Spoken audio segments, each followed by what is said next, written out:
want you to come on the road trip to Ottawa. So I left on the plane with not even a toothbrush, not a hat, not a scarf, nothing, just put the soup on the back of my on my back, and we're going up to northern Canada in late November where it was cold.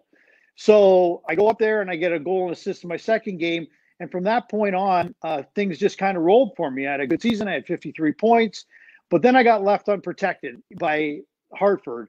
It was a bit of a shock, but when you look at the choices that you're going to hopefully get picked up by either Anaheim or Florida, those two options were pretty darn good, and I was fortunate enough to get picked up by Anaheim. Loved it out here. The first season in Anaheim was amazing. Brand new building, new fans. Most of them didn't even know what offside was or icing was, but they were into the game and they loved it. Disney, of course, put on a show with cheerleaders and Wild Wing, the new mascot, and things coming out of the stands. Their show was second to none in the National Hockey League, and they revolutionized the entertainment value of hockey here in the NHL.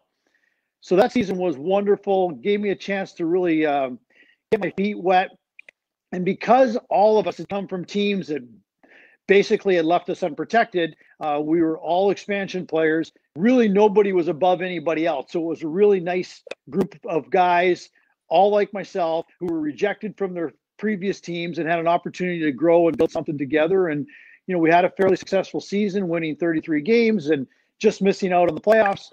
And from there, it felt good. But, when I'll tell you, though, when you're in the National Hockey League, especially when you're in the situation I was in for the first 6 years, you just never feel like your job is safe.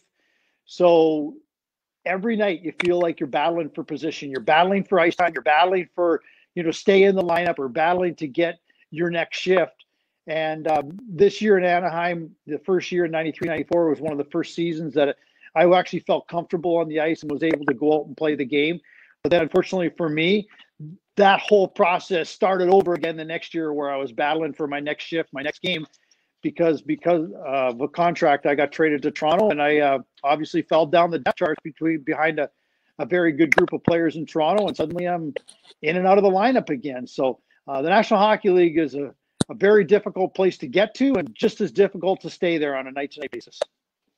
Yeah, you told that story to me before, Terry, about not having your toothbrush or anything, and someone brought up a comment that says, do hockey players even need toothbrushes? Actually, I was only 5 years in. I did at the time. I still had all my teeth. So I had them all then. I needed it at that point. And Tanner says you got to flip your underwear inside out and backwards on that trip.